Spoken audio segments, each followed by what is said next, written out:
So this past Wednesday night, which was Christmas Eve, this rabbi went to church for the first time in her life on Christmas Eve.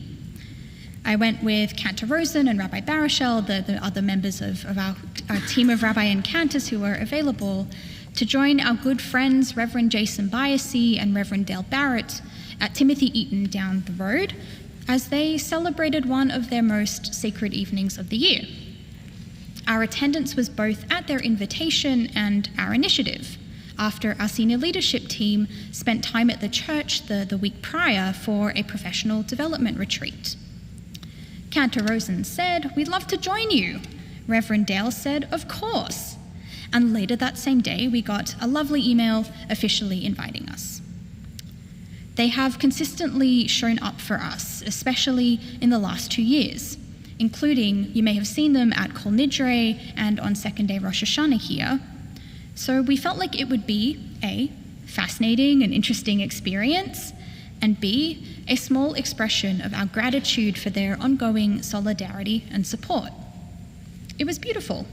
A beautiful sanctuary, beautiful music, and they have a beautiful tradition of lighting candles at the end of this Christmas Eve service as everybody recesses. As they leave to go home, it was quite late at night. We were happy to be there, they were happy to have us, which was so kind, and we knew that it was the right thing to have done. At a time in our world where we so desperately need moral clarity and everything that might constitute it, friendship, peace, presence, unity, this in our messy world felt simple and felt obvious. It was good to be together with our steadfast allies, even though, and maybe even precisely because, it was an entirely new experience. As we turn to our week's parashah, Vayigash, we find our protagonist Joseph in the middle of a situation which is far from simple or obvious for himself. After his brothers had come to him asking for help from Canaan, where they had been suffering from a famine, they do not recognize Joseph in his Egyptian garb after he's risen in the ranks to become the second in command in all the land. Joseph agrees to assist them, to give them supplies from the food he's so wisely stocked up beforehand for the population to use during these 7 years of famine. He'd saved them up during 7 years of plenty prior. However, unbeknownst to them, into one of those sacks of grain, the one of Joseph's youngest and only full-blooded brother, the baby of the clan, Benjamin, he sneaks a silver goblet. Joseph instructs his guards to inspect these bags as the brothers leave, which means that, of course, Benjamin gets caught and Joseph wants to have him arrested right then and there and kept as a slave. This confrontation I'm going to suggest can read in, of course, many different ways, but I'm going to just suggest two for a second. One, it could be an act of vengeance. Joseph giving his brothers a taste of their own medicine after decades of distance, after the last time he saw them was when they sold him into servitude and threw him in a pit and took his favorite multicolored coat that his father had given him, and after they made their hatred for him and his vivid dreams explicit. Who could blame him for wanting a little comeuppance? Or an act of desperation, a softening of the edges as Joseph felt that same distance, felt that longing for his family after their years of separation. This was especially with Benjamin, with whom he shared a mother, with whom he shared that blood bond that I mentioned before. Who could blame him for his curiosity, for wanting to keep Benjamin close after all that time apart? It is only after Judah, the fourth-born brother, begs and pleads with Joseph, shares with him how broken-hearted their father Jacob would be at the prospect of having lost not just one, but 2 sons, both from his favorite wife, that Joseph relents. Joseph sends his Egyptian staff away, and he breaks down, sobbing uncontrollably, and reveals his true identity to his brothers. He reconciles with his brothers. They, according to the language, literally kiss and make up, and promises to provide for them over the next 5 years at this point of predicted ongoing famine, but asks them to bring their father to him in return, that they may reunite in what is now Jacob's old age.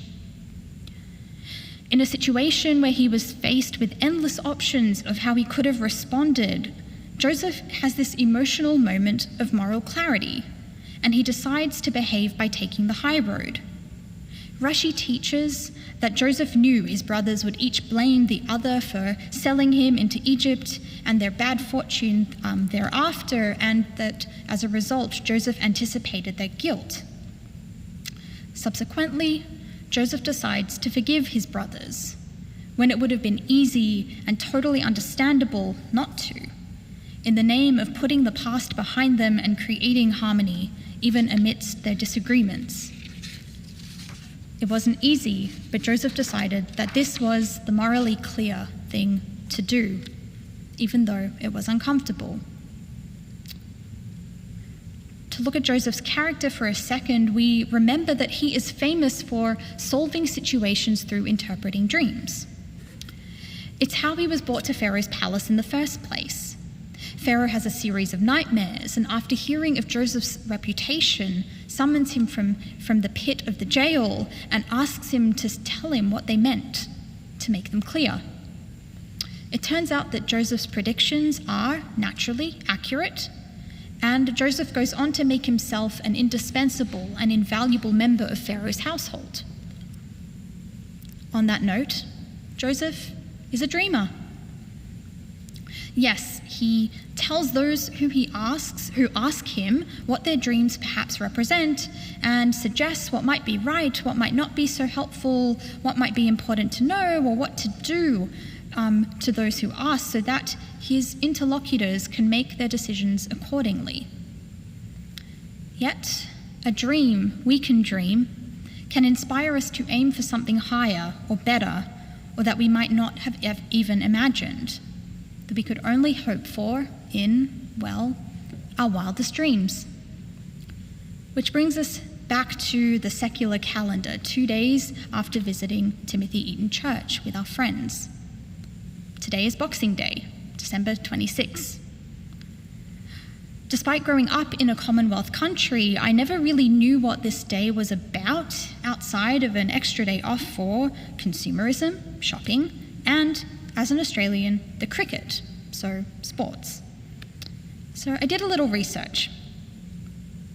Boxing Day, according to the Encyclopaedia Britannica, is a British and later Commonwealth, including in Canada, tradition, and it was the day in which those who could afford it would give gifts to servants, to workers, and or to the needy, and sometimes, according to a bit of folklore, in actual boxes, like a gift box.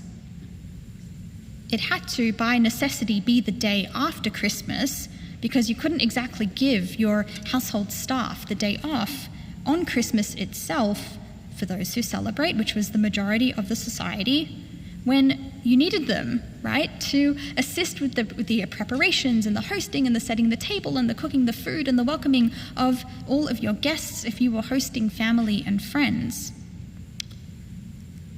Yet it turns out that there is at least a slight Jewish connection to this day.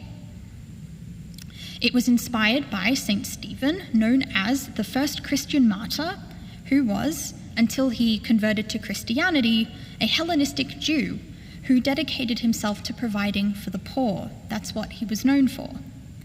So put differently, he was a model of tzedakah, acts of charity and justice, which, as we know, is a deeply rooted Jewish value and deeply rooted Jewish action. We live in a world where the lines between right and wrong are constantly being blurred or shifted. As they always have, we learn from the Joseph story, or, as the case may be, when the line was completely and utterly crossed over, as it was in my hometown of Sydney, Australia, just under 2 weeks ago.